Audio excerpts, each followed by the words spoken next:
este programa que hemos mantenido ya por más de 16 años con importantes paneles educativos. En el día de hoy nosotros tenemos un importante panel, una importante conversación con un gran profesional. Estaremos hablando de cambio climático y mitigación de desastre.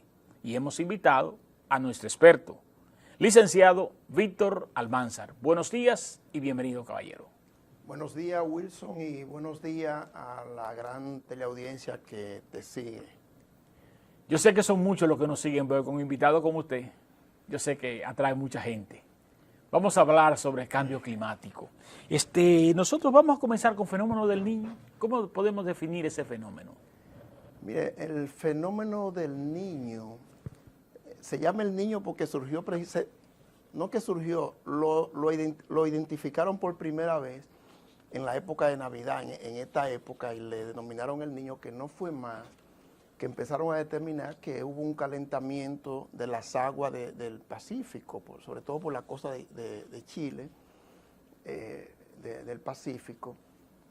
Y fíjate qué interesante, los pescadores fue que primero se dieron cuenta, porque ellos determinaron que no había la cantidad de peces que normalmente se acostumbraba, y eso llamó mucho la atención.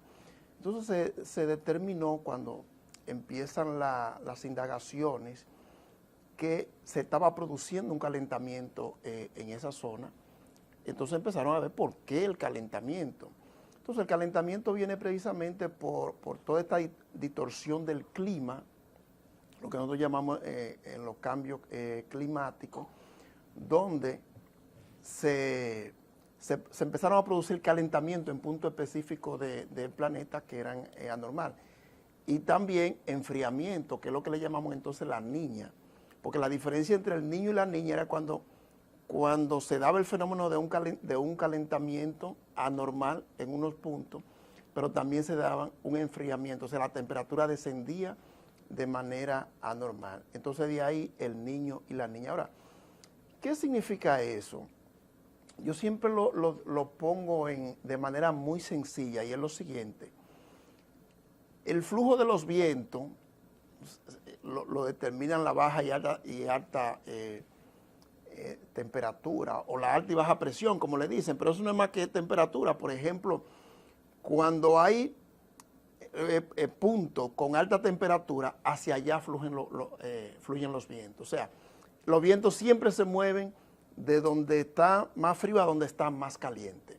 Entonces, si los puntos de temperatura aumentan en diferentes lugares del planeta, eso indica que los flujos de los vientos se van a modificar. Y cuando se modifican los flujos de los vientos, entonces se modifica, yo diría, la dinámica, mucha dinámica biológica, bioquímica y microclimática se van alterando. Porque imagínate en el mar, cuando los flujos de los vientos cambian de dirección, lo que eso significa. Tú sabes que las olas no son más que movimientos por el fruto del viento. Entonces, todo eso te modifica la dinámica de los ecosistemas, porque todo esto está asociado a la vida. Por ejemplo, los peces, y no los peces, hay muchas formas de vida animal que buscan precisamente los puntos cálidos, entonces se mueven. Y cuando se mueven, por ejemplo, grandes cantidades de peces que son, digamos, alimentos de otras especies. Entonces, eso hace que haya un movimiento de una gran cantidad de comunidades. Y eso te altera muchísimo la dinámica del planeta. Fíjate que, para poner un ejemplo que podamos entender, las ballenas jorobadas, que el 85% de la población de las ballenas jorobadas vienen precisamente a la costa atlántica nuestra.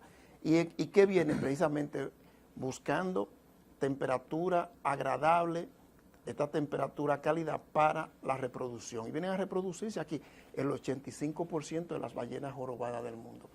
Entonces, yo repito, cuando todos estos puntos de calor y de frío se van modificando, vienen muchísimos fenómenos, porque, por ejemplo, Bueno, otro ejemplo es el fenómeno que nosotros tuvimos ahora, que en un día o 2 días te caen, por ejemplo, una cantidad de lluvia que en condiciones normales te caen en 3 y 4 meses. Tiene que ver con El esta efecto misma... invernadero.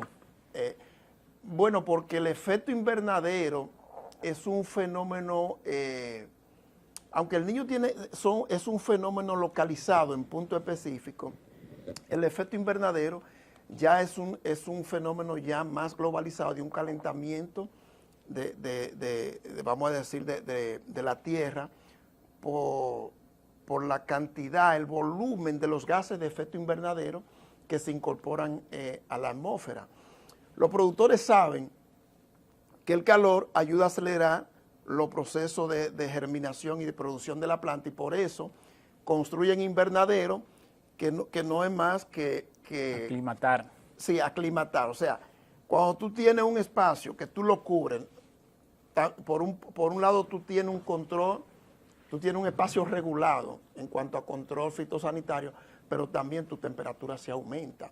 ¿Por qué se aumenta? Porque si tú tienes un espacio cubierto de plástico, la radiación solar entra, pero no puede salir en condiciones normales, entonces se atrapa calor y eso genera un efecto invernadero. Eso, imagínenselo en el planeta Tierra. ¿Qué forman las capas para que el sol para que las radiaciones no puedan salir? Gases como el dióxido de carbono, como el metano, que son los gases los tóxicos. Sí, que son los dos principales que más contribuyen a crear una capa allá en la atmósfera y entonces hace que las radiaciones entren pero no pueden salir. Yo digo que el mejor ejemplo de esto, para que la gente lo entienda, es cuando nosotros dejamos un vehículo en el sol. ¿Qué sucede? Oye, cuando tú entras ahí al vehículo, tú tienes una temperatura insoportable. ¿Por qué? Porque las radiaciones entran pero no pueden salir. Por eso yo acostumbro, cuando dejo el vehículo en el sol, bajo un poquito los cristales de las 4 puertas para que las radiaciones puedan salir y no encontrarlo tan caliente. Eso es lo que está sucediendo con el planeta Tierra. Entonces, este calentamiento global del aumento de la temperatura es parte de la distorsión del clima. Tú sabes que aumento de temperatura no es en sí el cambio climático. Ok, entonces... Pero yo no sé si se entendió la idea de por qué... yo lo entendí perfectamente bien, el efecto invernadero. Del invernadero. Por la transpiración del calor. Sí. ¿Podríamos decir entonces que con el fenómeno del niño y de la niña comenzó a acelerarse el cambio climático? Empezó a evidenciarse. A evidenciarse. Sí, porque la distorsión del clima, digamos que se hace más compleja cuando nosotros incrementamos los volúmenes de gases de efecto invernadero a la atmósfera, que es el problema. Tú sabes que no solamente que se genera calor, es que también muchos de estos gases, en la atmósfera es lo que se llama la capa de ozono, que es un oxígeno trimolecular, que muchos de estos gases, sobre todo el dióxido de carbono, cuando se combina con el ozono, empieza a desdoblar, a descomponer el ozono y entonces lo va destruyendo. ¿Se ha seguido deteriorando? Sí, se ha seguido deteriorando y así lo reportan los informes de las comisiones de técnicas científicas que dan seguimiento cada año. ¿Qué podría provocar eso al final, ese deterioro? Mira, al final tú estás modificando la dinámica bioquímica del planeta, tú estás poniendo en riesgo muchas formas de vida, por lo que yo te decía. Déjame ponerte varios ejemplos. Número 1, los que somos del campo nos damos cuenta, y sobre todo aquí, que las amapolas, cuando florecen las amapolas, nuestros campos se visten de un colorido hermosísimo, color naranja, rojizo, por las amapolas. Lo que tenemos un poquito más de edad, nos damos cuenta que las amapolas no florecen ya como antes, en los mismos periodos. Entonces, fíjate lo que estamos hablando es que los periodos de floración se van modificando o se van alargando los tiempos Y entonces, imagínate todas las especies que dependen de eso. Las especies tienen reloj biológico todas. Entonces, cuando dependen de un fruto que florece en determinada época, ya se alimentan de eso. Y si altera ese ciclo, se altera su dinámica de alimentación. Entonces, toda la dinámica bioquímica del planeta se ve alterada. Pero ojo, se ve alterada la producción del planeta. ¿Qué significa eso? Que la seguridad alimentaria corre riesgo. Y algo que yo explico cuando hablamos de esto es que con el cambio climático, que trae como fenómeno el calentamiento global, entonces empieza el deshielo. Los glaciares se empiezan a derretir, que son montañas inmensas, heladas. Cuando empiezan a descongelarse, aumenta el nivel del mar. Cuando aumenta el nivel del mar, esto tiene muchísimas complicaciones. Por 2 ejemplos te pongo. Hay islas en el Pacífico que la altura promedio no te llega a 15 metros. A 15 metros. Entonces, si el nivel del mar, te estoy diciendo que hay islas que si no llegan a 15 metros, hay algunas que tienen 5 y 3. Sí. Y para que tú tengas una idea, Nagua tiene zonas que están al nivel del mar. Entonces, si el nivel del mar sube, muchas de estas poblaciones se ven amenazadas. Los informes de los organismos competentes multinacionales te hablan que un porcentaje altísimo de la población vive en costa y esa gente se ven amenazados porque van a tener que salir de ahí. Y muchas islas del Pacífico, estados, que son estados insulares, van a tener que abandonar esos países. De hecho, se habla de la, ¿cómo se llama? Cuando la gente tiene que abandonar sus espacios. Emigrar. Sí, migrantes del cambio climático porque tienen que abandonar los espacios. Se habla exiliado del cambio climático. Exiliado es la palabra del cambio climático. Sí. Se hablan de países que ya han estado, países insulares, en Isla del Pacífico, que han estado comprando espacio para cuando llegue ese momento. Y esto no son cosas ficticias. Si los científicos te dicen que cada 10 años hay un aumento de 10 centímetros en el nivel del mar, tú tiras numerito y tú dices, esta isla, ¿cuándo va a quedar bajo el mar? Entonces, y otro ejemplo que te voy a poner para terminar, porque estos son temas complejos y hay muchas cosas que decir. Cuando aumenta el nivel del mar, por efecto de capilaridad, el agua del mar se mueve por unos pequeños túneles capilares y ese efecto de capilaridad hace improductivo millones de tareas de tierra. Te voy a poner un ejemplo. ¿Por qué en Nagua tuvieron que construir, en el río Nagua, que nace aquí en la parte sur de Loma Quitepuela, tuvieron que hacer construcciones de estos muchos pilotillos para evitar que el mar siguiera penetrando en el río Nagua? ¿Por qué? Porque eso estaba siendo improductivo en muchas zonas que se irrigan con el aumenta la salinidad. La salinidad te hace improductivo los suelos. Nosotros llamamos en términos ecológicos que se desertifican los suelos cuando no pueden producir. Entonces, estos son algunos ejemplos simples. Interesantísimo. Pero eso para que tú veas. Y repito, esto te compromete la seguridad alimentaria del planeta. Eso para que tú veas la falta que hace en este tramo de la historia de la humanidad, la observación. Porque aquí hay peces que están en veda. Por ejemplo, también el lambí está en veda, el cangrejo, la langosta están en veda. Sí, y no es por el alto consumo que se han disminuido. Entonces, no se observa que hay un fenómeno que está incidiendo en la multiplicación de esas vidas marinas. Sí, y la gente porque definitivamente, yo digo, hoy se habla de educación ambiental. No es educación ambiental, es educación. Educación sin apellido, aquí nos encanta poner apellido. Poner apellido y yo digo, toda esta retórica que se inventan en los espacios internacionales, a veces para justificar asignaciones presupuestarias. Ya. Es educación. Cuando tú tienes seres humanos, la educación busca formar el carácter.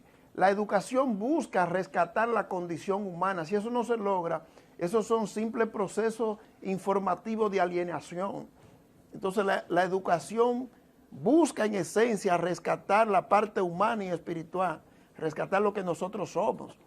Entonces cuando eso no se logra, no es educación. Entonces una gente que es consciente de su condición humana y espiritual nunca tentaría contra la base de sustentación de la vida. Si aquí hay seres humanos conscientes o educados, aquí no hay ni que hablar de patria porque la patria está segura. Porque ningún ser humano educado atenta contra su madre patria, ni atenta contra la naturaleza, ni atenta con el bienestar de los demás.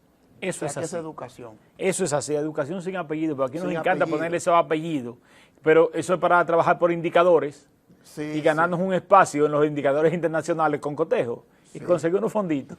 De eso que se trata. Y siempre quedamos mal porque la educación, lo que nosotros llamamos sistema educativo ha fracasado. Totalmente. Porque ni como sistema alienante bueno. No. Ni como alienante, porque ni siquiera tú no sabes dónde te Sí, tiras. pues es un sistema alienante, tica educación, metiendo información en la cabeza de la gente. Como si el cerebro fuera un centro de acopio. No le ayuda a identificar ni quiénes son. Como si el cerebro fuera un centro de acopio. Exactamente. Eso es de conocer lo que es la esencia de la educación. Sí. Hablemos del calentamiento global. ¿Qué tanto nos estamos calentando? Eso es importante, necesario. Mira, ¿qué tanto nos estamos calentando? Qué buena pregunta. Estamos en problemas. Ay. Mira lo que pasó ahora. Eso fue una lluvia de un día. La lluvia empezó el viernes en la noche y ya el sábado teníamos 30 muertos. Que eso lo vamos a analizar, a ver qué tantos son los muertos del fenómeno y cuántos son los muertos por falta de previsión. Pero eso lo vamos a analizar ahorita. Eso lo vamos a analizar. Pero la pregunta otra vez, ¿qué tanto nos estamos calentando? Wilson y los amigos y amigas que están en contacto con nosotros. En el último siglo, o sea, en los últimos 100 años, el promedio de incremento de la temperatura global no alcanza todavía 1 grado. O sea, hay lugares donde tú tienes que la temperatura se te puede incrementar 5 grados y hasta 10, pero cuando tú sacas una media planetaria, no llegamos a 1 grado del incremento de la temperatura promedio. A 1 grado no llegamos de incremento. Y mira cómo estamos, glaciares. Yo he tenido la oportunidad de estar en algunos glaciares. Un glaciar que yo estuve en la zona patagónica, glaciar Tronador, le dicen así porque los ruidos que hace cuando se desploman toneladas inmensas de hielo, dum, dum, dum, le dicen Tronador. Y yo le preguntaba a personas de la zona, ¿y dónde estaba ese glaciar? Dice, mira, hace 25 años ese glaciar estaba aquí, mira dónde va, 300 metros se ha movido. Imagínate una montaña inmensa que tú vayas y tú la encuentres 300 metros más para allá. Pero son 300 metros de montaña. O sea, no fue que se movió, fue que se va, porque los glaciares son como hielo, como montaña congelada, que se vaya. Y todo eso, imagínate el volumen de agua, que eso significa, y dónde va esa agua. Entonces, se va aumentando. Te repito, con menos de 1 metro. ¿Por qué yo hago mucho hincapié en esto? Porque los científicos, la comunidad internacional, está trabajando a ver si puede estabilizarlo en 2 grados de aquí al 2050. Ahorita, Wilson, 26 años. Sí. Si lo puede estabilizar, yo no soy tan optimista en eso. ¿Por qué? Porque en 50 años que tenemos, hablando de sostenibilidad, a partir del encuentro de Suecia, Estocolmo, cuando se hizo el encuentro de la Tierra en el 1972, todos los informes indican que no hemos avanzado. Al contrario, yo creo que hemos retrocedido por lo que las agresiones al medio ambiente en los últimos años se han industrializado. Sí, pero yo quiero retomar la pregunta. Si en 100 años no hemos incrementado un grado y tenemos tantos problemas, imagínate si vamos a avanzar a que lleguemos a 2 grados, ¿qué va a pasar aquí? Mira, yo pienso que nosotros vamos a aprender, porque la vida es una escuela. Lo único que aquí se aprende o se aprende. Y vamos a aprender o por la buena o por la mala. Y yo veo que estamos camino a aprender por la mala. ¿Por qué? Porque nosotros hoy nos interesa más el dinero que la vida del planeta. Es el dinero que tiene el planeta en jaque. Uno siempre cae en la trampa. El planeta no está en jaque ni va a estar en jaque. No. Está en jaque la humanidad. Yo digo, la razón de esta prédica medioambiental no es para salvar el planeta, es un disparate. No. Es un gesto de prepotencia decir que estamos acabando con la Tierra. Sí. Esta oleada humana no tiene la posibilidad de acabar con este planeta. El planeta Tierra es un organismo vivo y como todo organismo vivo tiene la capacidad de autorregularse y controlarse. Cuando este planeta tenga que sacudirse para buscar su equilibrio, lo va a hacer aunque tenga que deshacerse de esta oleada humana. Oye que te lo digo, Wilson, y eso no lo para nadie. Nadie para la búsqueda de equilibrio de este planeta Tierra. Así como nosotros, si vemos que nuestro cuerpo está cubierto de hormiga o de un insecto cualquiera, nos sacudimos, hacemos lo que sea. Eso hace este planeta y tiene esa capacidad. Entonces yo no sé cómo es que nosotros no nos damos cuenta qué es lo que está pasando. Porque con todo esto del clima, si nosotros comprometemos la seguridad alimentaria, si comprometemos la vida de países completos, o sea, aquí estamos hablando que es el ser humano que hay que buscarle la seguridad y no al planeta. Y ahí es donde estamos. Ahí es donde estamos y lamentablemente hay muchos factores que influyen, que son humanos, que influyen en el cambio climático. Exactamente. Y entonces ahí es donde nosotros tenemos que ver. Por ejemplo, aquí no se nos dice a nosotros que debemos vivir lo más natural posible. No se nos dice que debemos reducir los fósiles, el combustible fósil, que nosotros debemos consumir la menor cantidad de naturaleza posible. Gandhi decía, la naturaleza puede satisfacer todas las necesidades, pero no tiene para la ambición de un solo hombre. Entonces, hoy en día, el problema de la humanidad, si tú me preguntas, Víctor, resúmeme en una palabra el problema de la humanidad. ¿Tú sabes lo que yo te digo? Wilson, consumo. Porque nosotros consumimos naturaleza desde que nos levantamos hasta que volvemos a la cama. Cuando yo hago, respiro. No se conoce en este universo ninguna estructura que produzca oxígeno de manera natural, sino las plantas. Entonces, si esa es la única estructura que produce el oxígeno y que no podemos sobrevivir ni un instante sin oxígeno, entonces yo tengo que luchar para garantizar Lo primero que yo hago es cortar la matilla que está al lado de mi casa. Sí. O la rama. Y entonces, porque hasta si yo paro la respiración, las células mías están consumiendo oxígeno, porque si no, no pueden vivir. El agua, los alimentos. Mira, esto es materia vegetal. Todo esto es vegetal. Todo, el papel, todo, la luz, combustible fósil. Todo es naturaleza lo que consumimos. Y entonces, si no, nosotros estamos, cuando estamos en esta carrera de destrucción de la base de sustentación de la vida, que es un ejercicio de insensatez, y no es que no vamos a consumir, es la racionalidad. Yo digo, una palabra que define el problema ambiental, consumo. 2 palabras, consumo irracional. Entonces vamos a racionalizar el consumo. Si racionalizamos el consumo, la naturaleza está segura. Nosotros se garantiza la sostenibilidad. Entonces,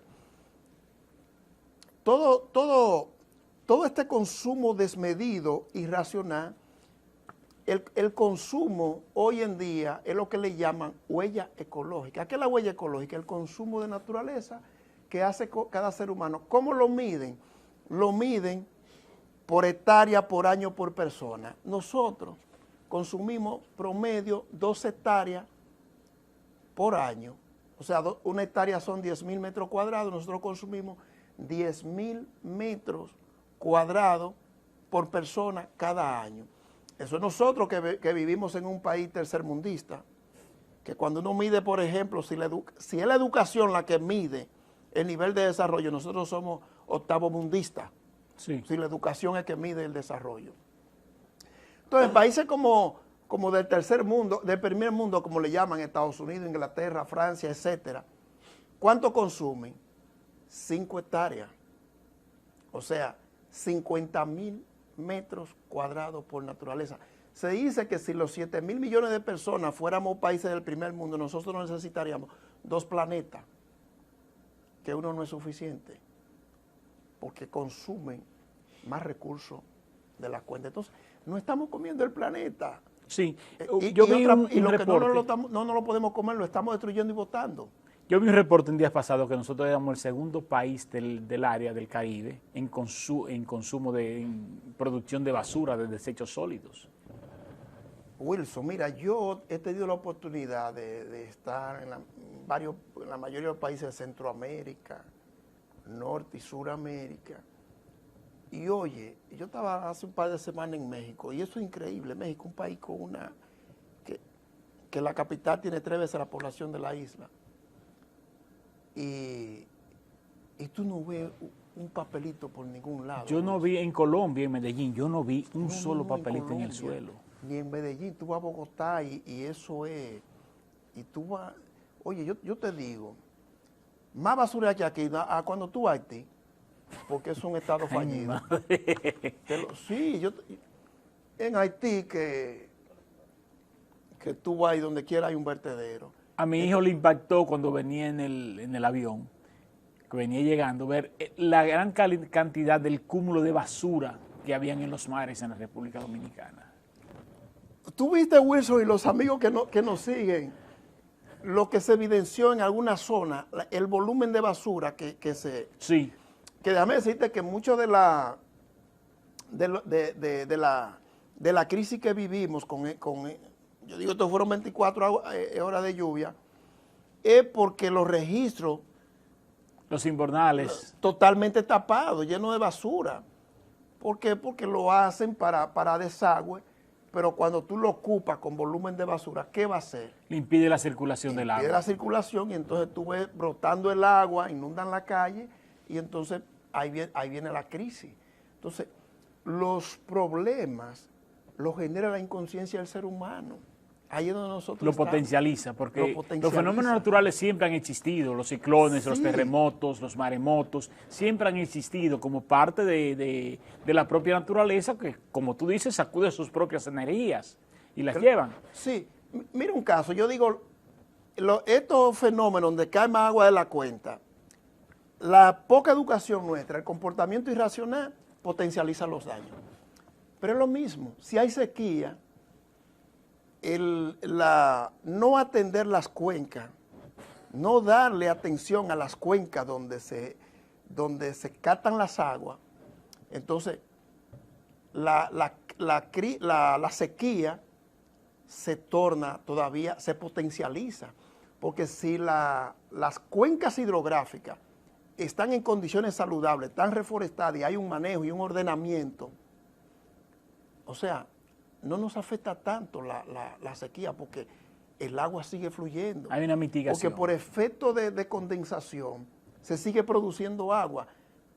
Pero si no hay vegetación, la condensación no se aprovecha y la crisis y la sequía se potencializa.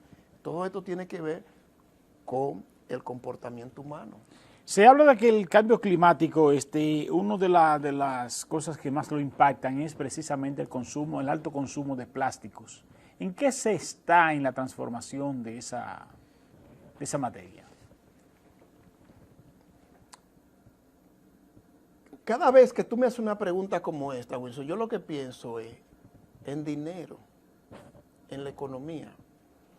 ¿Tú sabes por qué nosotros no hemos avanzado, ni vamos a avanzar con la mitigación, no solamente del cambio climático, digamos, el respeto, yo prefiero decir el respeto a la madre natura, mostrar un poco de veneración, por la madre natura, porque toda nuestra veneración se llama dinero. La gente está en una carrera alocada detrás del dinero. Y el sistema educativo nuestro, si es que se le puede llamar sistema educativo, te forma diciendo que tú te haces profesional para conseguir dinero. Y es una idea que se te refuerza en la casa, en la sociedad. Tú te formas para buscar dinero. Tú tienes que aprender para que consiga dinero. Y si no, pues tú buscas dinero como del lugar. Entonces yo digo, si a nosotros se nos forma para eso, ¿por qué nos preocupamos cuando en aras de cumplir con ese objetivo de hacer dinero, hacemos lo que sea? Se vende nuestra madre, se mata, los médicos matan por dinero, dejan morir un infeliz si no tienen dinero, porque la medicina desapareció y ese espacio fue ocupado por los mercaderes de la salud, lamentablemente. Y el mercado de la salud es más lucrativo que la guerra armamentista. Con los médicos como acólitos del sistema y producto de los fármacos. Entonces, todo esto, Wilson, es lo que tiene en jaque a esta humanidad. El problema de los plásticos es un problema económico. Hay alternativas para sustituir los plásticos. Y para los plásticos que ya existen, hay alternativas de convertirlo en materia prima. Reciclarlo. Y te voy a poner un otro ejemplo. Hace más de 2 años, yo hago contacto con un amigo, un hermano de muchos años. Me dice, Víctor, pero mira, yo he estado haciendo contacto con una empresa española que ellos te eliminan todos los vertederos de este país sin darle un centavo. Nada más, a ellos solo hay que garantizarle 2 cosas, basura y mínimo 15 años para ya rescatar la inversión. Y yo en ese momento, pensando en Duquesa, donde Duquesa llega más de 4.000 toneladas de basura sí. todos los días, 4.000 toneladas de basura. Dios nos ha protegido. Entonces, como Duquesa estaba bajo la tutela del Ministerio de Medio Ambiente, que un tribunal la había puesto bajo el cuidado del ministerio, ¿qué yo hago? Le hago una cita a ese amigo mío y al presidente de esa empresa de España para que hablen con el despacho del ministro. Tú sabes. Hicieron 2 reuniones. Y ese atentado. Eso no pasó por ahí. Yo hablé hasta con Siquio hablé yo en un encuentro que me invitó. Yo digo, Siquio, pero mira, aquí hay una empresa que te puede eliminar los vertederos si tú no tienes que darle un centavo. Es una decisión administrativa, no tienen ni que ir al Congreso porque no hay que hacer erogaciones de recursos. Yo dejé eso porque la gente piensa a veces, Víctor, si anda detrás ganándose unos chelitos. Yo nunca he usado mi posición ni ninguna posibilidad para yo granjearme unos recursos por detrás, como dicen. Y yo he tenido posiciones que todos los permisos ambientales de este país han pasado por manos mías. Y 5 centavos. Y me han llovido las ofertas millonarias. Son ofertas millonarias. Aquí hay gente que tú le dices, consíguete 50 millones de pesos o 100 millones de pesos para un permiso de proyectos que son 200 mil millones de pesos. Te dice, espérame aquí, no, ni respire. Pero yo tengo muchísimas debilidades, pero la económica ni se me asoma, porque esa nunca ha sido una prioridad en mi vida, nunca. Todo lo que te conocemos sabemos que eso es así. Yo tengo un concepto que 2 centavos que no sea el resultado de un ejercicio noble y respetable no va a mi bolsillo, porque eso no, yo no comprometo. Yo le decía a un ministro con el que tenía problemas, mira, yo aquí no ando buscando dinero. Yo decidí no comprometer esta existencia por dinero, le dije. mis prioridades son otras. Entonces, es el problema económico que nos tiene a nosotros y por eso no se soluciona el problema ambiental y el problema de los plásticos es eso. Si tú dices que hoy tú vas a emitir una normativa para evitar los plásticos, ¿qué tú crees que va a pasar? Aquí no hay un proyecto de ley en este país que no lo filtren los sectores económicos. Un solo proyecto. A mí me consta, pero bastante bien. Los congresistas son acólitos de sectores económicos, lamentablemente. Pocos congresistas deben haber honrosas excepciones, pero son escasísimas. O sea, cuando se va a mover un proyecto de ley hacia uno de esos renglones, cualquier renglón del país, los sectores interesados se reúnen en el Congreso Nacional. Te lo estoy diciendo porque yo lo conozco eso. Wilson, ¿por qué tú crees que no tenemos proyecto de ley, de ley de agua? Ajá. Proyecto no, ley de agua, porque tenemos un proyecto de casi 20 años en el Congreso. Porque hasta el agua, tú te lees la propuesta de ley ahora y tiene como 4 o 5 páginas hablando de concesiones. ¿Cómo tú vas a concesionar el agua?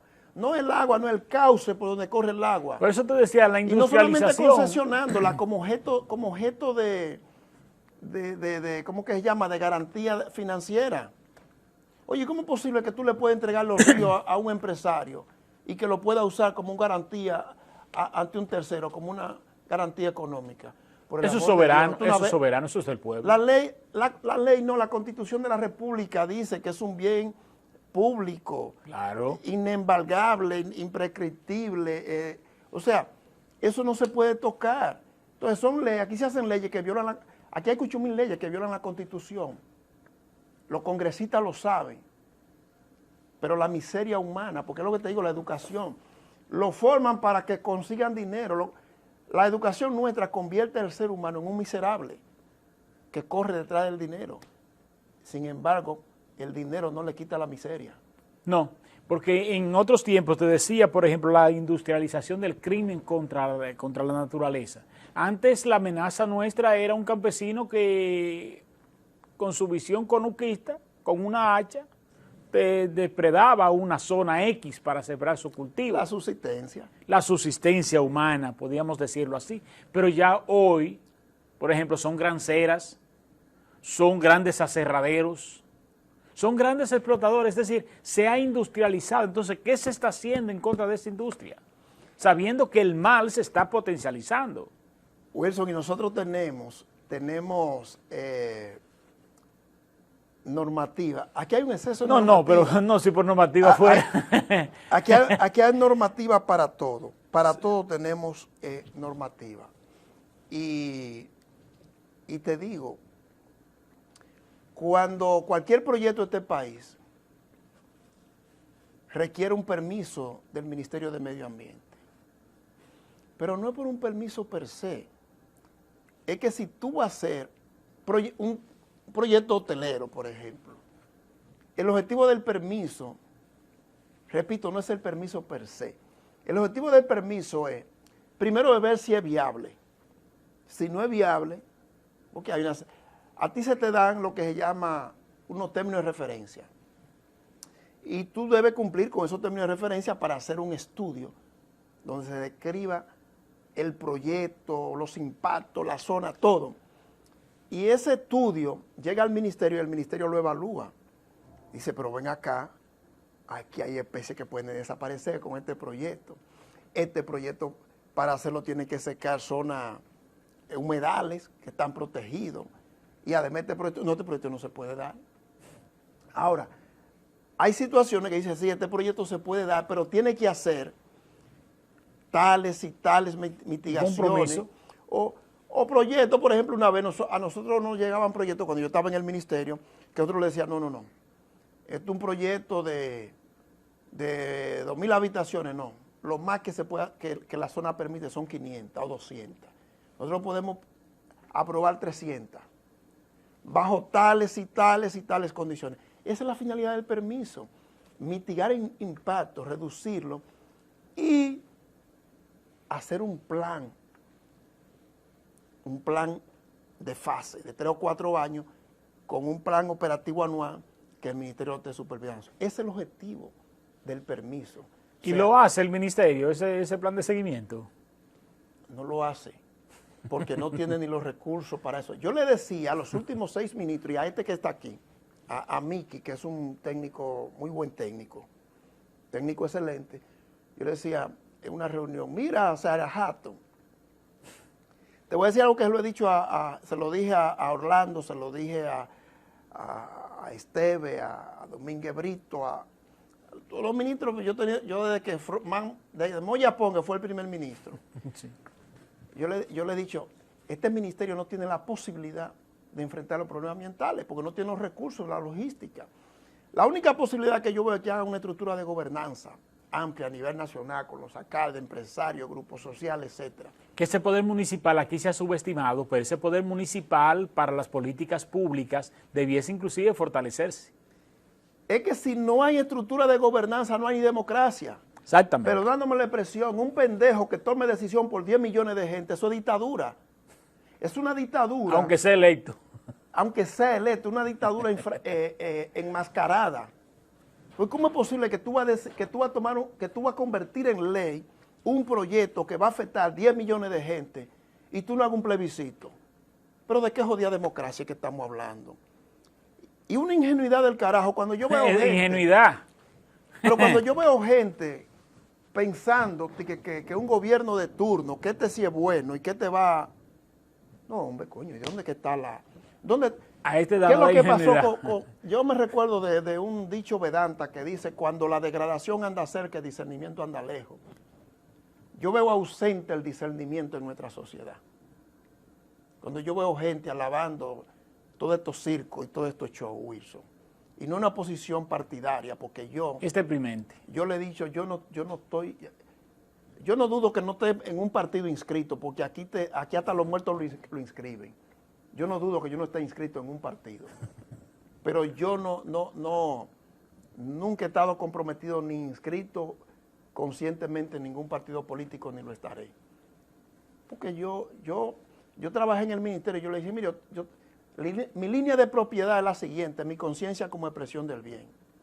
Este país, que es con para lo que hay que trabajar, este ministerio y por último el ministro, esa es mi línea de prioridad.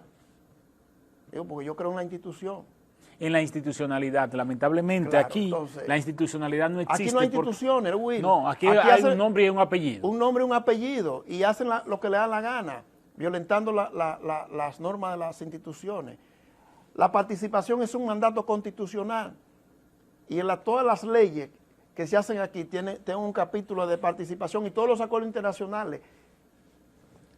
No hay un acuerdo internacional aquí que no tenga un acápite que hable de participación. Ay, pero te voy a poner 2 ejemplos. Uno, tú lo dijiste, con los pescadores de Chile que se dieron cuenta del fenómeno del Niño por la disminución de la pesca. Ellos encerraban una verdad y si no hubiesen sido escuchados, se hubiese podido describir ese fenómeno. Wilson, tú puedes saber muchísimo, pero la gente... La sabiduría popular, eso no se subestima. Wilson, perdóname para ponerte 3 ejemplos. Yo trabajé en muchos proyectos aquí, por ejemplo, cuando nosotros estábamos haciendo la carretera, trabajando en el estudio de impacto ambiental de la carretera Puerto Plata-Navarrete. Wilson, el trazado de esa carretera se modificó porque una gente del campo dijo, esa carretera no puede pasar por ahí. En una vista pública, y dio argumento, un campesino, y dio argumento, sí. Pero era razón. Wilson, la carretera en Piedra Blanca, Ocoa, lo mismo. Yo hice el estudio de vulnerabilidad de la línea eléctrica de San Pedro de Macorís a Bonao. Hubo modificaciones. La vista pública tú la haces, tú le das participación a la gente, porque la gente te puede dar información que tú no conoces. Tú puedes ser el mejor técnico del mundo. Mira, aquí vino este muchacho, Hugo Vera, con el tema del caos que hay aquí. Sí. Y yo le dije, Hugo, vamos a hacer una mesa técnica con un plazo fatal para presentar una propuesta. No, que yo voy a venir aquí, yo voy a hacer un estudio, voy a hacer un levantamiento. Cuando terminó la reunión de Wilson, Hugo, ustedes los políticos son buenos hablando de gobernanza y participación, ustedes le tienen miedo a esa vaina. Tú puedes ser mejor técnico, pero lo que vivimos aquí, podemos ver cosas que tú no las ves. Que tú no las ves. Entonces, eso es así. Eso nos falta a nosotros, participación. Pero los políticos tampoco les interesa tener gente así, contestatario a su lado. Les gusta tener gente cisario, que todo el tiempo le digan que sí, punto. Tú sabes, yo mi lucha medioambiental la pienso focalizar. Mi lucha esto no es una lucha, esto es un deber moral, ético y espiritual, enfocarlo a trabajar estructura de gobernanza.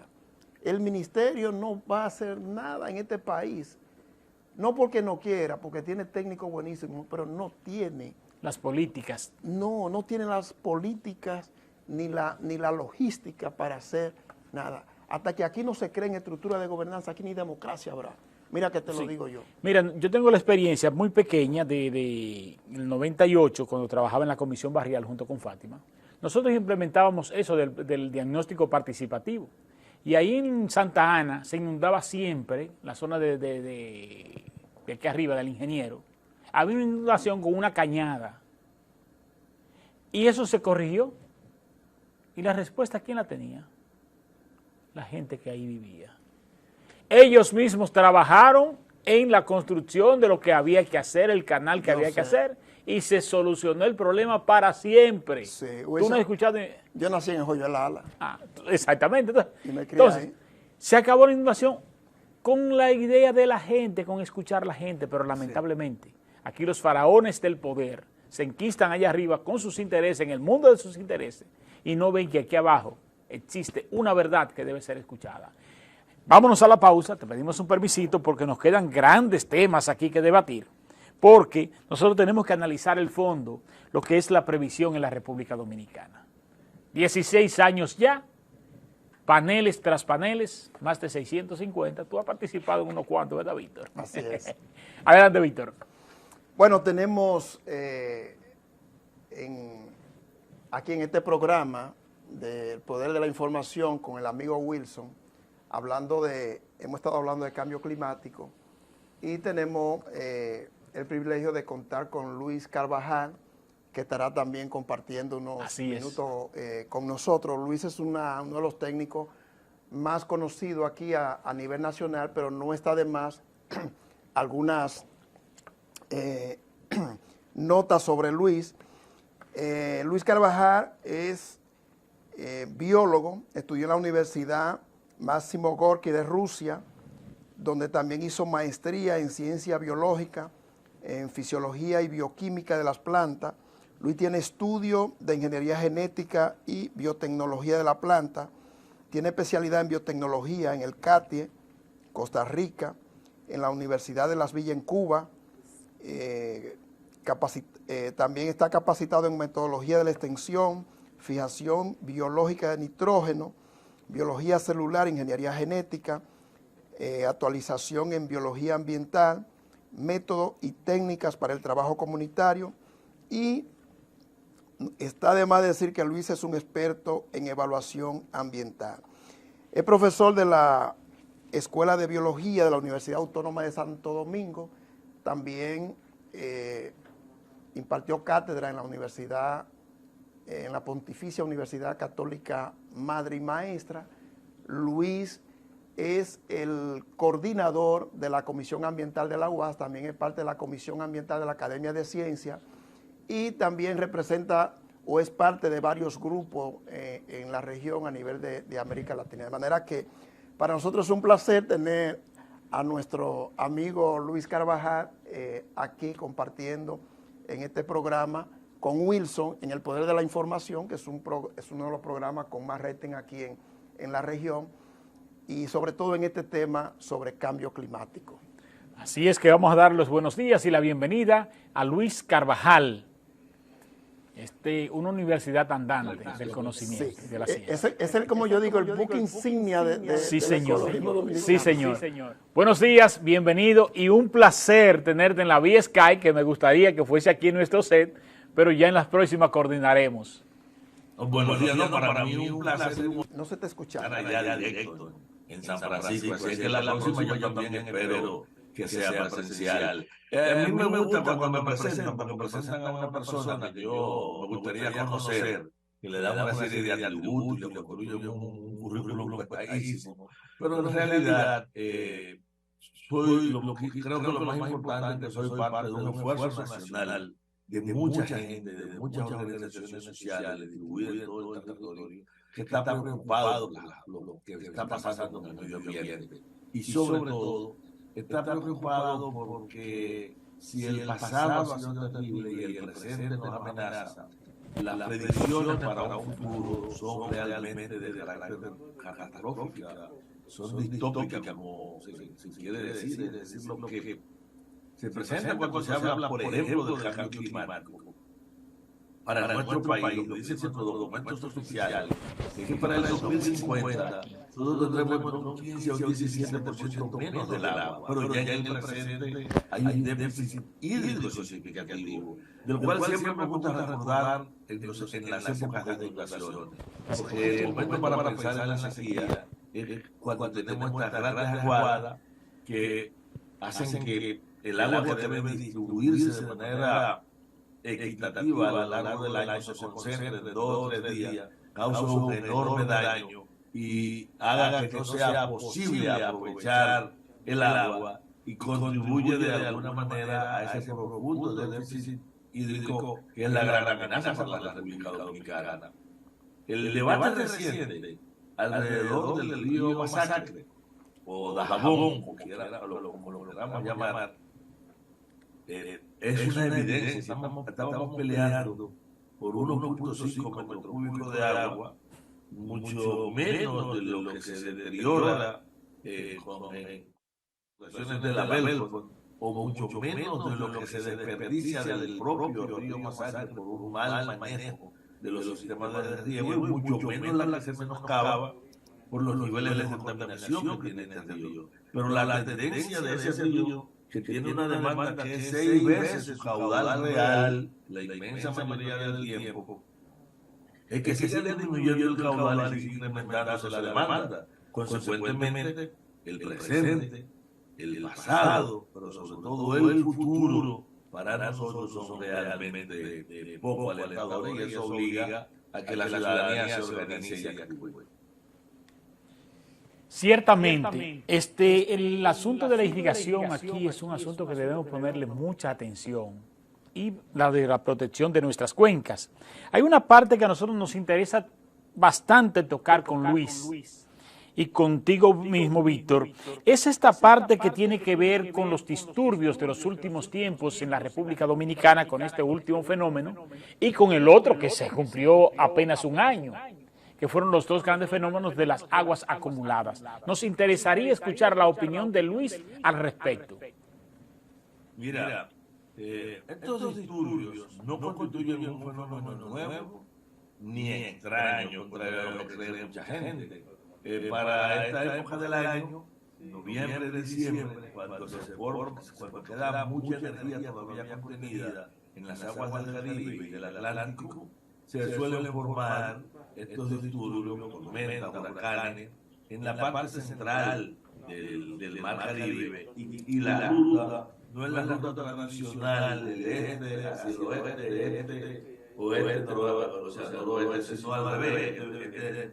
Viene desde el sur, con un rumbo franco norte y a veces noroeste o noreste, como fue el último disturbio, que no llegó a convertirse en tormenta, no llegó a adquirir un nombre, pero fue obviamente un evento de circulación masiva de aire, de traslado de enormes volúmenes de agua, que lo nuevo es que estos fenómenos son cada vez más intensos. Y en eso están coincidiendo las predicciones alrededor del cambio climático y los impactos del calentamiento global, que nos plantean que estos eventos cíclicos serán primero cada vez más distanciados y a la vez más frecuentes, con mayor intensidad. Cuando uno dice más distanciado y más frecuente, es que los periodos de humedad y los periodos de sequía habrá intervalos más grandes, por eso las sequías son mucho más estrictas y la humedad también. Y cuando vienen los fenómenos, son mayores en intensidad para aquellos que están asociados a vientos, y el volumen de agua, en la carga de agua que que liberan, de ahí su enorme capacidad de hacer daño, sobre todo por otro componente que no toqué en la primera parte, y es que a pesar de tener estas condiciones, a pesar de saber que somos un país que está en el grupo de los huracanes, de la tormenta, de las grandes aguadas, nuestro territorio no se sigue utilizando de manera adecuada y tenemos una enorme cantidad de nuevas ubicaciones en acuíferos que fueron secados, lagos y lagunas, humedales que han sido rellenados o colocados directamente en la planicie de inundación de los ríos, y en nuestras ciudades cada vez estamos permeabilizando más. En el Gran Santo Domingo, yo vivo en el Distrito Nacional, cada vez hay menos por donde el agua que tiene una ciudad se filtre, y por lo tanto las calles de nuestras ciudades se convierten en canales, y cuando hay pendientes es imposible frenar la velocidad de las aguas que suman al daño del volumen y la inundación, la capacidad de arrastrar y de destruir.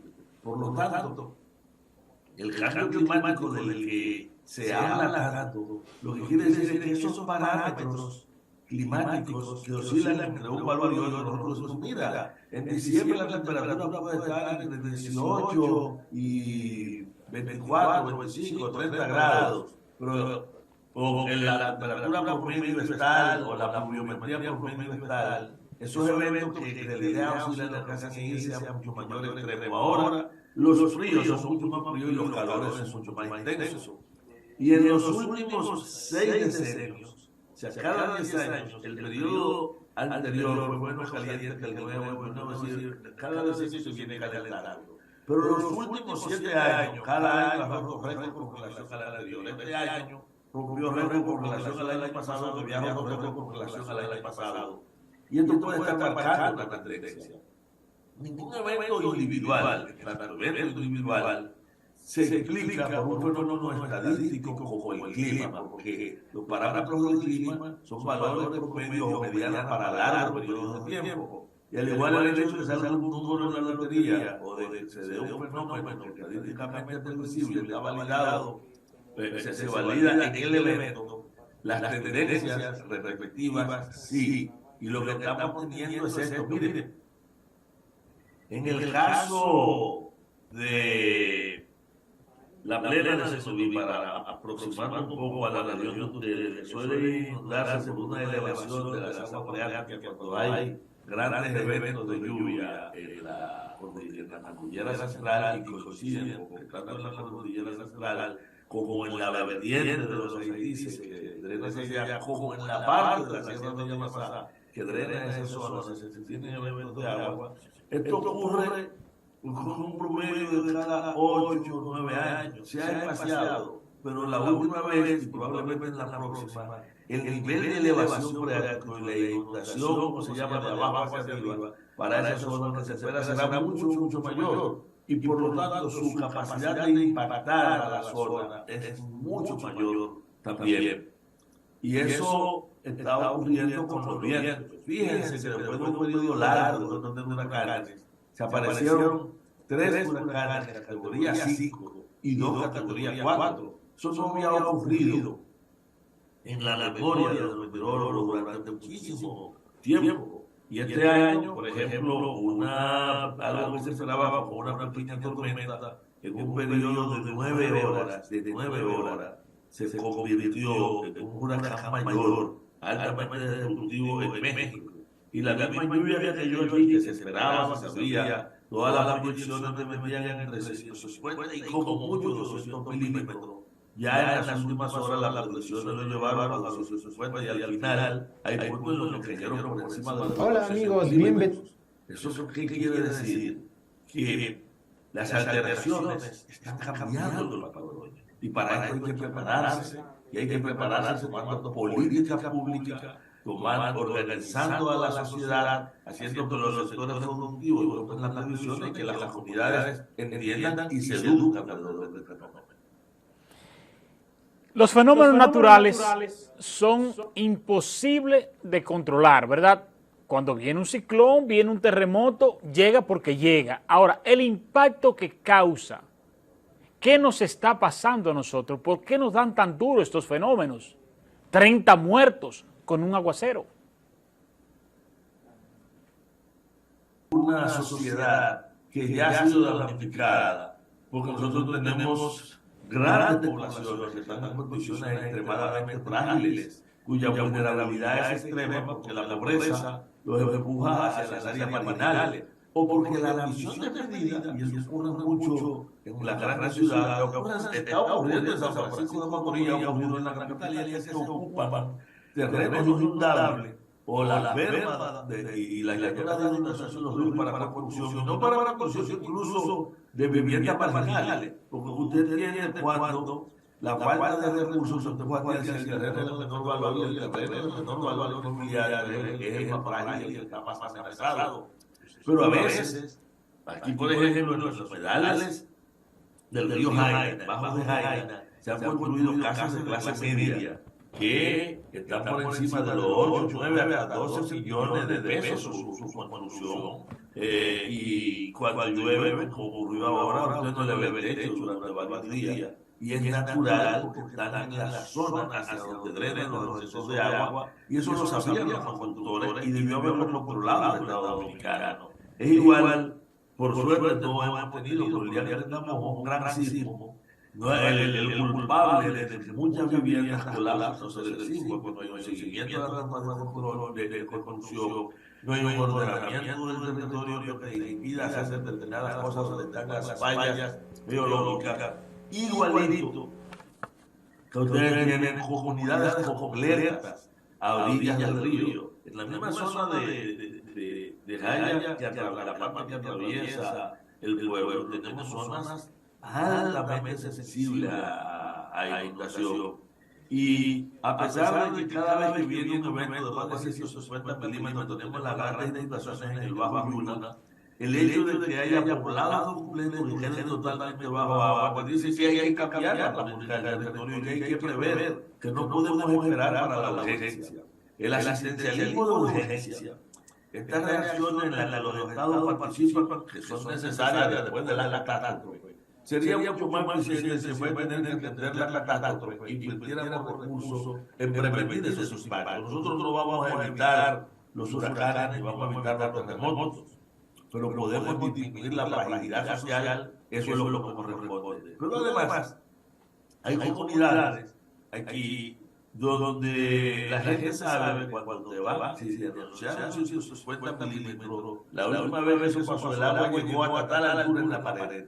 Y la vez que vino mucho más llegó a tal altura. Esa memoria social de la conducta de los eventos naturales forma parte de la estrategia de respuesta, porque la defensa primaria frente a estos fenómenos naturales no son ni siquiera las políticas públicas, sino la capacidad comunitaria de poder responder de tres cosas: conocer la historia de los fenómenos naturales en su zona y prepararse para ello, organizarse para poder dar respuesta y tener equipos de acción rápida de la propia comunidad, porque antes que llegue cualquier 911, cuando se le esté inundando la casa, a la señora de la esquina, que además de eso, le falta una pierna, tiene una anomalía, o tiene un adulto mayor todavía enfermo en cama, va a necesitar el auxilio de los vecinos y eso obliga a un nivel de organización de la sociedad para que sea mucho más fácil la acción del Estado. Y eso es lo que hace exitoso que, a pesar de que no pueden evitar en nuestras sociedades estas desgracias, tengan mayor capacidad ciudadana y a veces frente a desgracias mayores las víctimas humanas son mucho menos. Quiero que sepa que de los muertos que tuvimos ahora, de los más de 30 y tantos oficiales muertos, la inmensa mayoría, con educación, con medidas preventivas adecuadas, o a partir de las advertencias previas que pudieron haber sido violadas. Desde la más publicitada, ocurrió en una esquina que se robó el 90% de la información de un fenómeno que todavía tiene comunidades bajo agua, que fue lo que ocurrió en la 27 con Máximo Gómez, en el paso de nivel, hasta personas que desafiaron creyendo que podían cruzar el río, u otros que se negaron a abandonar en el momento en que se les advirtió la vivienda. Y aquí hay un caso de una señora que falleció con su hijo pequeño porque quería salvar el afán de querer llevarse la mayor cantidad de cosas, no atendió a salvar la vida prácticamente. Y todo eso es parte de una educación y una organización ciudadana en esa dirección. Ciertamente nos falta de todo. Al Estado le falta previsión, pero también al ciudadano dominicano le falta previsión. De que si usted anda conduciendo y usted ve un aguacero, ¿cómo usted viene a entrarse por un túnel? Pero eso lo capté yo después de la tragedia, fue que analicé. Cuando esté en Santo Domingo no voy a andar por túnel cuando esté lloviendo. Pero el dominicano usa muy poca previsión y en materia de construcción se ha subestimado mucho lo que es la visión y ese cotejo que dan ustedes los ambientalistas en la construcción. Se ha inobservado al punto que eso de haber aquí un terremoto se va a desvelizar y nos vamos a dar cuenta por dónde nosotros andamos. Para concluir con Luis, está Luis ahí todavía, ¿verdad? Sí, don Luis, ¿cree usted que el hecho de una comisión que el gobierno haya designado para la evaluación de las estructuras construidas por el Estado es suficiente en estos momentos o debiese haber un plan nacional de evaluación de obras? La evaluación de obras tiene que ser un proceso continuo en origen, es decir, desde el momento en que se planifican, con un seguimiento de cómo van respondiendo las diversas circunstancias y situaciones. La realidad, ¿cuál es? El país no dispone de esos mecanismos que la ley, sin embargo, crea. Y no tiene la capacidad para... por ejemplo, esta comisión pudiera, en el plazo que tiene, rendir un informe de 1, 2, 3 obras o tener una idea general. Pero yo no creo que pueda abordar la complejidad de todas las infraestructuras que en el país necesitan revisarse y mantenimiento. Pero tampoco una comisión como esta pudiera, aunque quiera, puede hacer recomendaciones generales para que puedan abordarse las situaciones. Por ejemplo, que hay grandes edificios públicos, colegios, escuelas, oficinas públicas, que tienen grietas. Muchas de ellas obligarían a ser cerradas para su reconstrucción, su reparación o para disminuir las vulnerabilidades. Y todo esto demanda un nivel de presupuesto que no está en la lógica del Estado Dominicano. Particularmente creo que una comisión como esta era útil para el caso puntual, que lo que necesitamos es una política integral para dar respuesta. Pero además de que esta comisión era útil para esto, era útil más para otro fin, para dar la imagen de que el Estado está respondiendo. Pero en realidad es una forma también. Cosmiatría. Cosmiatría. Sí, no. Mira, nosotros estamos respondiendo. Y en realidad yo creo que todos, incluyendo los que están comisionados, conocen las limitaciones que una comisión de este tipo tiene frente a las situaciones reales en las que estamos, pero de ahí a que podamos responder. Por ejemplo, mientras nosotros tenemos que los estudios de impacto ambiental sean simplemente para cumplir la ley, y en la inmensa mayoría de los casos los términos de referencia no se cumplan, o las instancias del Estado que los revisan no tengan la posibilidad de incidir realmente para modificar los grandes proyectos, o los grandes proyectos importantes se hacen sin estudios o con unos estudios falseados o unos estudios limitados sobre los que no hay respuesta. Por eso, la mayor prevención ahora mismo de todas es el cumplimiento estricto de las leyes. Hay que revisar allí donde las leyes no sean y las normas no sean lo suficientemente sólidas o los mecanismos para garantizar su aplicación no tengan la suficiente base institucional para imponer las soluciones que se requieren. Por lo tanto, esa comisión creo que está muy bien, pero está limitada por la propia magnitud de la tarea que tiene. Nace como un problema, y es que nace en el medio de una coyuntura en el cual política y la politiquería de todos los días, entonces hay un esfuerzo por restarle credibilidad e independientemente de lo que ellos digan, una parte de la sociedad lo va a enfrentar. Pero además, la búsqueda de culpas, no se trata de buscar culpas, para poder aplicar correctivos e incluso sanciones si son necesarias, las culpas se están buscando para poder sacarle capital político. Por eso interesa encontrar determinados tipos de culpa o interesa culpabilizar. Que dicen, no, que es el mantenimiento, no, que es origen. Uno lo que se quiere ver es quién estaba gobernando cuando se hizo, sin darse cuenta que se trata de un pecado capital de origen, que no hay un bautismo que libre a cada uno de los gobiernos que hemos tenido, porque ha habido un gran nivel de irresponsabilidad social y política con ellos. Ciertamente, don Luis, gracias del alma. Esperamos en algún momento tenerlo por aquí en vivo para darnos ese placer de tenerle. Usted enriquece nuestro espacio. Gracias del alma y sobre todo por dispensar este momento con nosotros. Gracias a ustedes por la invitación. Un placer.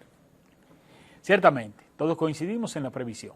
Cuando nosotros, cuando a mí me hablan, y voy a hablar en primera persona, de comisión, de consenso, me están hablando de debilidad institucional, porque todo está contemplado. Si se hace un estudio de impacto ambiental, se supone que debe ser avalado por técnicos que se le va a hacer caso a la hora de la aprobación. Pero cuando se inobserva, entonces ahora nos ven a decirle los técnicos, a repetir lo mismo que le dijeron, estoy seguro, en la construcción de esa obra. Sí, los estudios, Luis, con justa razón hablaba de los estudios que se hacen, que se han convertido en formalismo y no como en una herramienta de evaluación realmente de la obra. Y yo te digo porque yo sobre eso tengo un poco de experiencia porque trabajé en consultoría en temas de evaluación ambiental y trabajé como director de evaluación ambiental, director nacional de evaluación ambiental en Santo Domingo, en el ministerio. Y sé lo que es eso. Entonces ahí hay mucha debilidad institucional. Es que si hay una grieta y hay que cerrar una escuela para cubrir esa grieta, ¿vamos a cerrar esa escuela? Es que las decisiones aquí son, como yo digo, ni siquiera políticas, son porque nosotros tenemos que establecer diferencia entre la política y el activismo partidario, que son cosas diferentes. Porque ya hemos perdido los referentes de lo que es política. Yo me recuerdo de Juan Bosch, que él decía, no podemos hablar de algo sin saber de qué estamos hablando, sin conocer su etimología. Cuando hablamos de política, eso no tiene nada que ver con todo estos activismos partidarios. No, que se dan para nada, al contrario. ¿Tú entiendes? Inclusive yo suelo decir que los partidos políticos se convirtieron en tumba de los políticos. Y de ahí pues sobrevivieron o no sobrevivieron, surgieron los activistas partidarios, que son cosas diferentes, en donde todos lo ven en función de intereses, de momentos. Del voto. De voto. Y así no puede ser. Aquí hay decisiones que no se toman por el costo que tienen en términos de elección, de voto, y esto no puede ser. Por ejemplo, yo decía en días pasados, con el asunto de las intoxicaciones escolares, que a quién diablo se le ocurre construir una escuela al pie de un arrozal, cuando todo el mundo sabe aquí que para la fumigación hay alta toxicidad. Ahora, esa finca era de un compañero dirigente del partido y había que comprarle solarcito para construir la escuela. Pero lo peor, eso es lo que Wilson, el ministerio sale demandando al ADP porque el ADP está defendiendo la vida. Hoy está defendiendo la vida de los estudiantes. Debieron darle un premio al ADP que está defendiendo no solamente la vida de los estudiantes, sino que está defendiendo al Estado para que cumpla. Este Estado, nuestro signatario de acuerdo que regula eso y que prohíbe esas... Yo no hubiese aceptado la desestimación del ministerio. Yo no le dije nada a Robert para no echarle más leña al fuego. No. Pero yo no lo hubiese aceptado. Yo me hubiese ido y vamos a fondo. Pero claro. Para ver quién era que iba. Pero que eso son torpezas. Sí. ¿Y cómo tú vas a demandar a un gremio que está defendiendo la vida de los estudiantes y que está defendiendo el cumplimiento de normativas que nosotros tenemos como país? Pero yo digo, pero Dios mío, ¿en qué país es que estamos viviendo? Yo no le dije nada a Robert para no echarle leña al fuego. No. Pero yo no lo hubiese aceptado. No, a mí hay cosas que me golpean porque yo tengo que ser, yo siendo sincero, yo tengo intolerancia a la insensatez. Sabemos dos.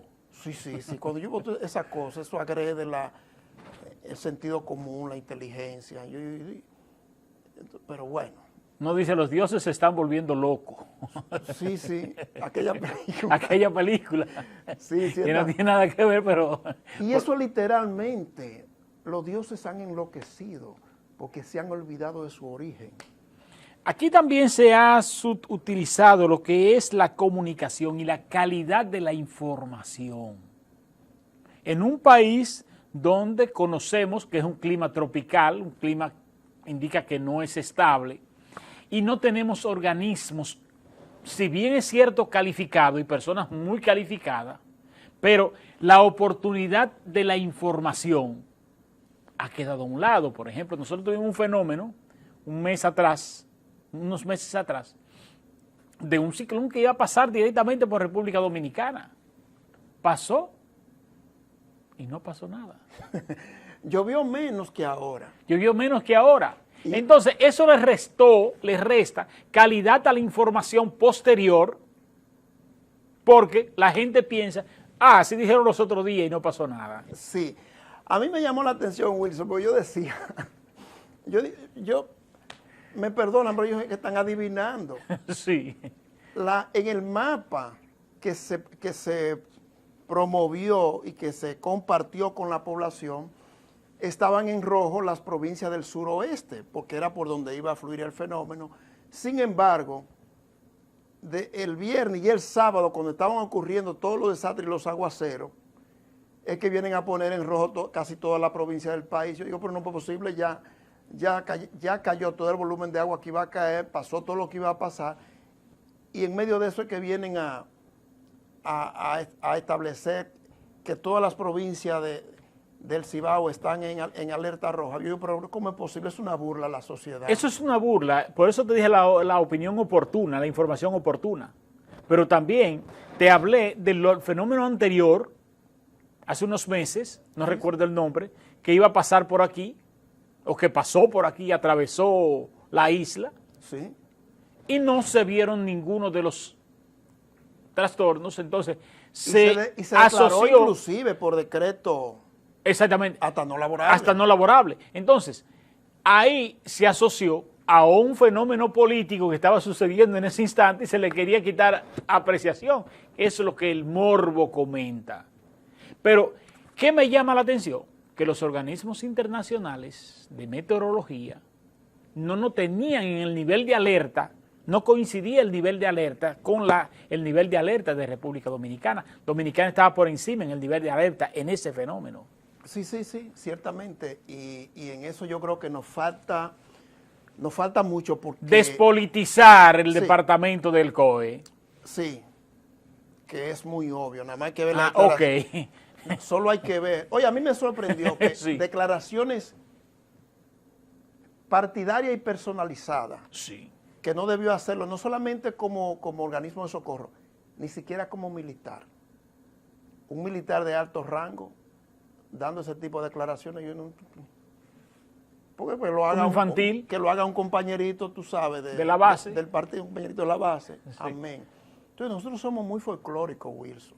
Sí. Yo creo que no hace falta mucha la profesionalidad y respetar las instituciones y respetar las instituciones y los niveles y los rangos. Hay que respetarlo eso.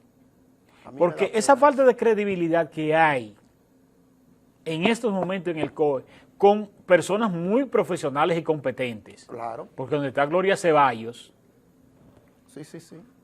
hay que respetar. Donde está el mismo General Méndez, hay que respetar. Son gente que dominan y saben. Pero parece ser que los compromisos de la posición o el protagonismo político ellos no lo saben manejar. Sí, mira, Wilson, aquí las instituciones tienen personal calificado. Yo, bueno, mi vínculo siempre más directo por mi profesión y por mi accionar ha sido medio ambiente. Tú encuentras técnicos muy calificados en el Ministerio de Medio Ambiente, pero esos técnicos calificados no son los que aportan vamos a decir, ellos aportan la información, pero las decisiones concluyentes... No están en el poder de la decisión. No intervienen, ni lo toman yo hay cosas que te digo, Es Yo te voy a irrisorio. poner un ejemplo muy breve, medio minuto. Aquí nosotros empezamos a trabajar una propuesta de reserva de biosfera en el 2008-2019. Perdón, de 2008-2009. Recientemente se fue a presentar a París, porque son propuestas de nación que pasan a formar parte de una red mundial. Oye, se va un funcionario que no sabe de eso, cuando empezaron a hacerle preguntas se cae la propuesta. Cuando tienen técnicos ahí que trabajaron la propuesta, que la conocen así, yo me reuní con ellos, coño, Víctor, es que estamos mal, porque lo que quieren estos funcionarios ir como es a París, se llevan su canchanchanes. Ese es el Son problema. tan estúpidos y tontos que no se llevan llévense un técnico de eso. Pero por lo este no menos. es el primer caso. Bueno, Eso es común que se da, que Dominicana pierde muchas oportunidades porque quienes nos representan en negociaciones internacionales, en foros internacionales, no tienen la suficiente competencia porque siempre va el cuellito parado sí, hombre. de arriba, ¿verdad? Con sus séquitos, de ustedes saben que con él, Sí, exactamente. pero el técnico no es tomado en cuenta. Entonces, ¿de qué sirve tú sacrificar un técnico a la opinión cuando no es parte de la decisión? Y un trabajo de años, Wilson. que le Exactamente. costó bueno, ese trabajo me tocó contratarlo a mí porque yo dirigí un proyecto y antes que con fondos del Banco Alemán y a mí me tocó contratar personal para levantar esa información. Oye, ese dinero al final se pierde porque a veces la pobre visión de Estado que tenemos. Porque aquí lamentablemente no se respetan los perfiles de las posiciones y por eso no tenemos instituciones. Las relaciones primarias han mutilado la institucionalidad en este país. Yo lo escribo en una frase que tengo colgada en mi Instagram, que las posiciones políticas están reservadas para los incondicionales, más no para los competentes. Así y es. luego queremos buenos gobiernos. Así es. Por eso es que tenemos que vivir con cosmiatría siempre, dándole pinturita, porque lamentablemente se cae el disfraz. Se habla de un fondo verde para el clima.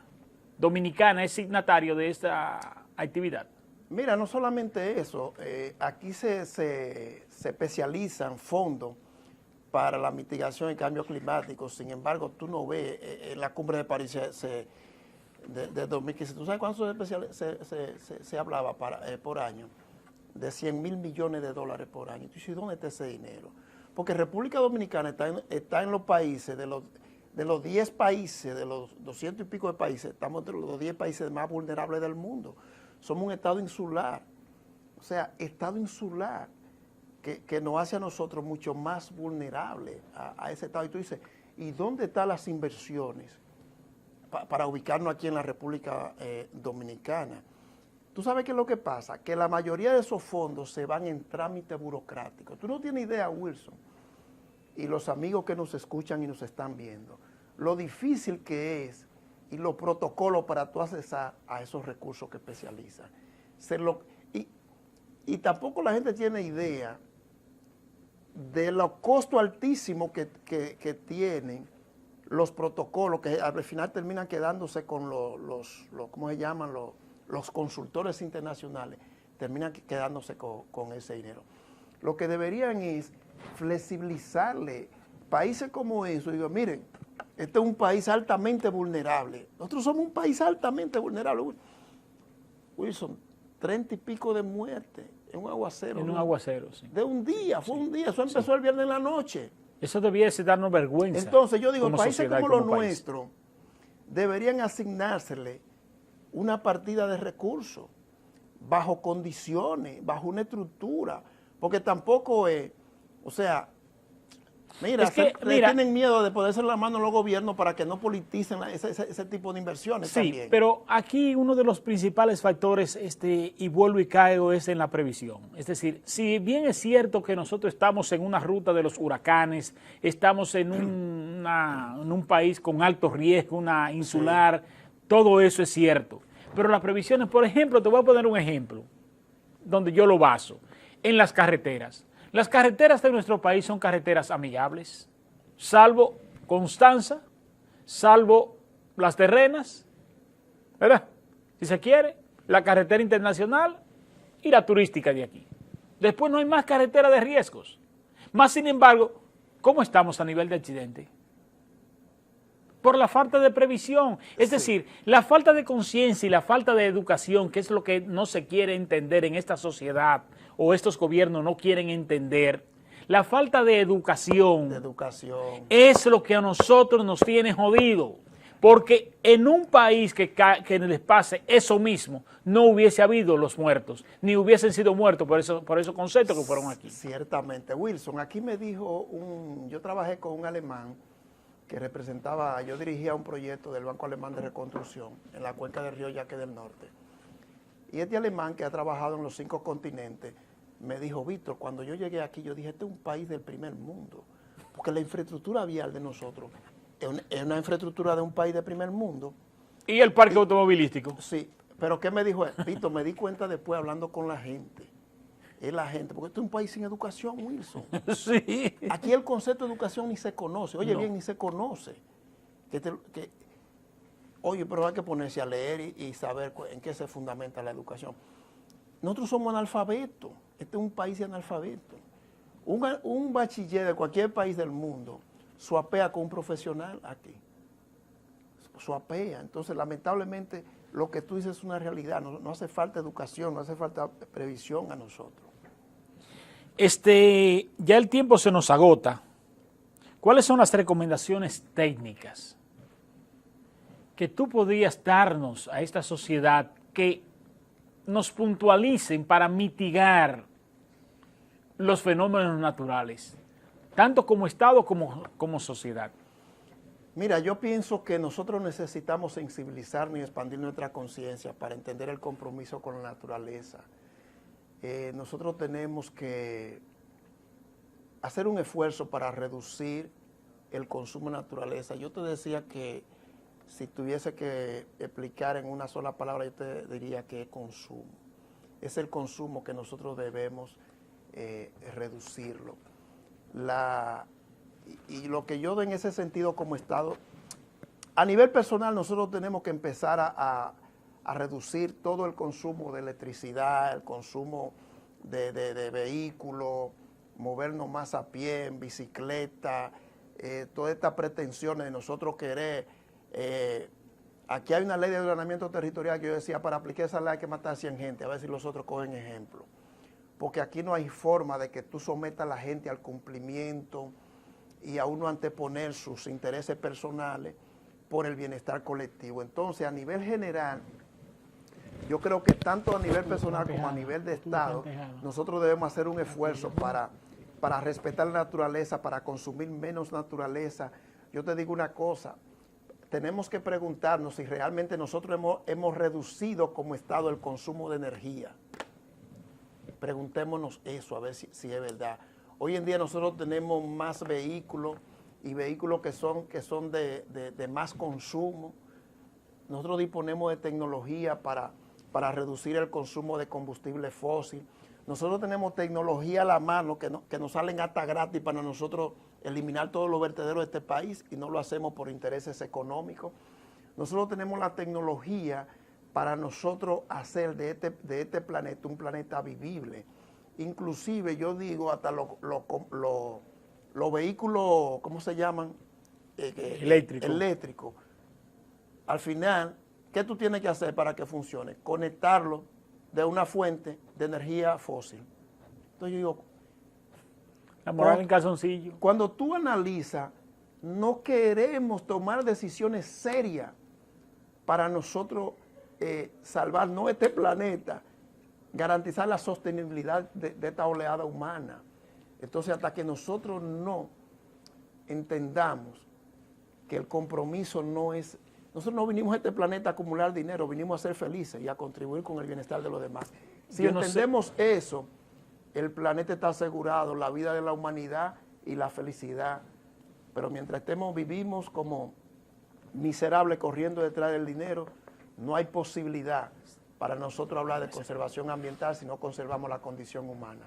Ese es mi mensaje. Víctor, gracias por haber estado con nosotros. Yo siempre agradezco que tú me des la oportunidad de yo desahogarme sobre estos temas. La búsqueda de la verdad en la profundidad de la realidad misma. El poder de la información. Un programa de panel semanal dedicado al análisis de los temas con los exponentes más calificados en un diálogo de altura y objetividad. Por el Canal 8 de la comodidad de tu hogar, en la cama o en el sofá, junto a tu familia, ahí disfrutarás el poder de la información. Cada domingo de 9 a 11 de la mañana por el Canal 8, el poder de la información.